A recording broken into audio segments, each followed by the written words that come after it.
In this video, we discuss Dylan Thomas and a few of his works. Dylan Thomas rose like a meteor in the firmament of literature during the Second World War. And like a meteor, he burned himself out very quickly. He was like a meteor rising in the sky and burning out like a meteor. He was dead prematurely at the age of 39. Dylan was born in 1914 and he became dead in 1953. Dylan wrote the most ecstatic lyrics known in the English language. Very ecstatic lyrics in the English language. In his private life, however, he was a petty thief, a congenital borrower, borrowing from his friends like T.S. Eliot, an incorrigible drunkard, and a compulsive womanizer. In his private life, he was a petty thief, congenital borrower, an incorrigible drunkard, and a compulsive womanizer. Dylan was born in Wales. His father was an English teacher and his mother was a seamstress.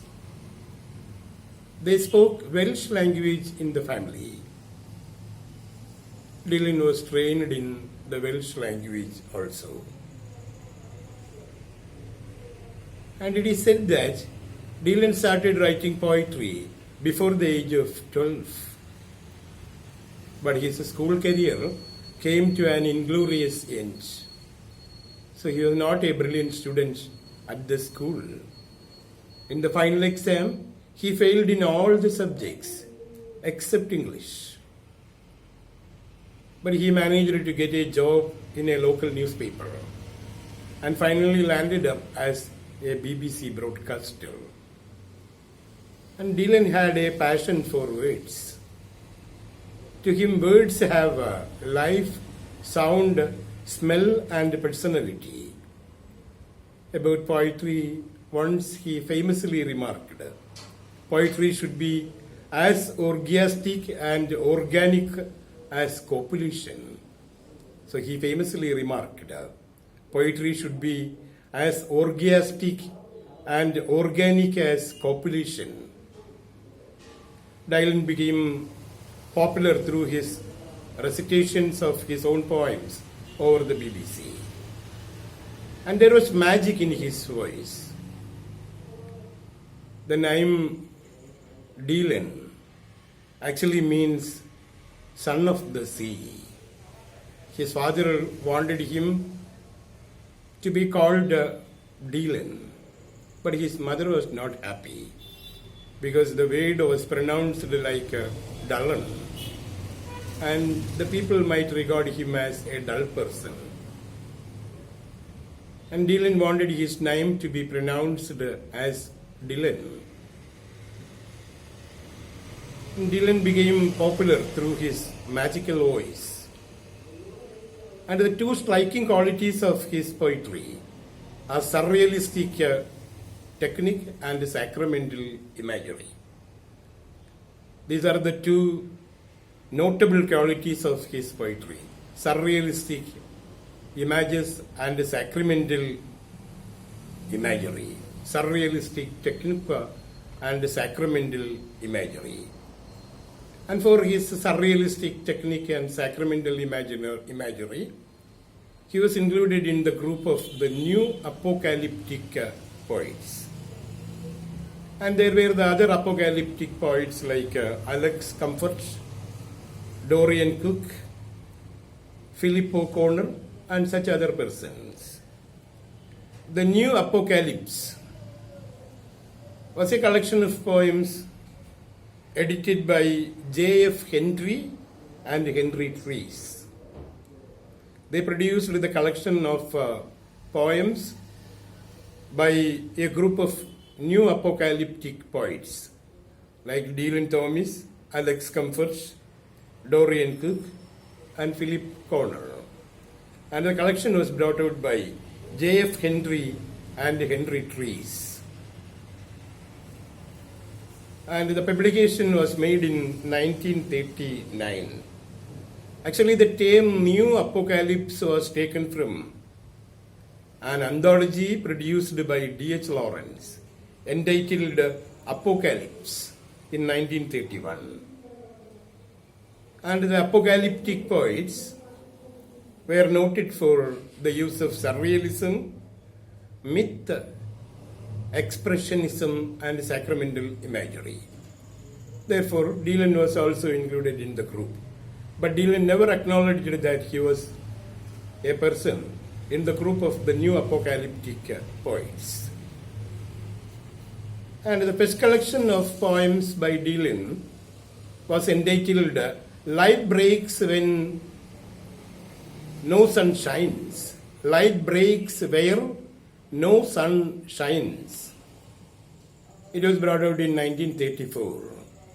It was his first collection. Light breaks where no sun shines.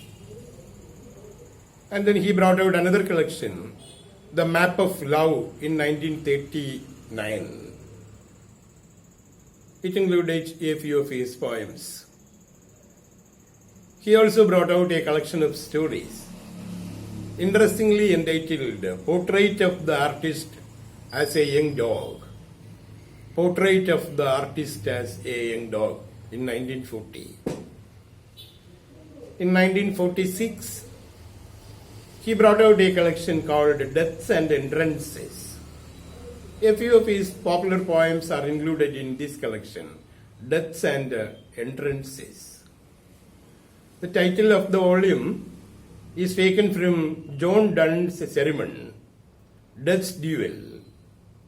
UGC once asked this question. The title Deaths and Entrances by D.H. Lawrence is taken from where? It is taken from John Donne. Donne's sermon, Death's Duel. And the lines are, our very birth and entrance into this life is an issue from death. Our very birth and entrance into this life is an issue from death. It's a line included in John Donne's sermon, Death's Duel. Dylan has taken the title Deaths and Entrances from this sermon of John Donne, and the collection was brought out in 1946. It included his popular poems like Poem in October, Fern Hill, etc. And these poems are the best models to show Dylan's way of using surrealistic technique and sacramental imagery. For example, Poem in October deals with an early morning walk on the poet's 30th birthday. He found nature joining him in prayer. The poem is set in Lagoon. Lagoon is a fishing village. Dylan was born in a fishing village, Swansea. And after marriage, he migrated to another fishing village called Lagoon. Dylan got married with Caitlin McNamara. And it was in 1937 he got married with Caitlin McNamara. And the marriage was mutually destructive. And they settled in a fishing village called Lagoon. And this poem, Poem in October, is also set in this fishing village. It deals with an early morning walk on the poet's 30th birthday. So once you asked this question, in Poem in October describes his birthday. Which birthday of Dylan Thomas is described in the poem? Poem in October. It is his 30th birthday. And on the 30th birthday, he found nature joining him in prayer. Rain and sunlight came alternately and almost together. It was like thoughts of the past and present getting together. Rain and sunlight came alternately and almost together, like thoughts of the past and present getting together or mixing up. And the poet's mind flew back to his childhood days. And these were the days when the poet walked with his mother through the parables of sunlight and the legends of the green chapel. The parables of sunlight. Sunlight telling parables. And the legends of green chapels. Nature producing the chapel, the green chapel. He felt sunlight as teaching him God's goodness, and the green woods functioning as nature's chapels. The poet experienced the joy of childhood through the songs of the birds. Surrealism was a favorite technique of Dylan Thomas. Surrealism actually means superrealism. It originated in France as a poetic movement and spread over the world. So it permits the writer to go to any extent of mixing and mingling of thoughts and imagery. Surrealistic technique. And it revolts against all restraints of the human mind. These restraints include logical reasoning of the mind, artistic conventions, standard morality. In a surrealistic poem, there will be no standard morality kept up. No artistic conventions followed. Actually, surrealism questioned the reasoning of the mind, artistic conventions, and standard morality. The surrealists believe in a free flow of mind's deepest feelings. The surrealist poets believe in a free flow of mind's deepest feelings. So the deepest feelings can go to any extent. For example, in poem in October, we find the past and present of the poet getting mingled up. So Dylan Thomas, despite his rakish life, that he led a rakish life, I told you that he was a congenital borrower, incorrigible drunkard, and compulsive womanizer. He was also a petty thief. Despite his rakish life, Dylan uses highly religious imagery, and most of his descriptions have a religious association. For example, in the opening part of his poem in October, the white herons are described as priests in a state of prayer. The herons are described as priests in a state of prayer. The herons standing in a single leg are found praying like a priest in prayer. And the sound of the water flowing is described as water praying. The sound of the water is described as water praying. And later in the poem, there are references to the parables of sunlight and the legends of the green chapels. Sunlight is here described as doing the work of parables in teaching goodness to man. And the green woods are described as nature's prayer halls. Dylan was a past master in the art of using sacramental imagery. In Fernhill also, his other poem, Fernhill, it's autobiographical poem. It describes his life as he matures from a carefree youth to an adult who laments the loss of his childhood. The lamenting the loss of the childhood is found in poem in October, and in Fernhill also the same is repeated. And it is a two-part poem. There are 3 stanzas in Fernhill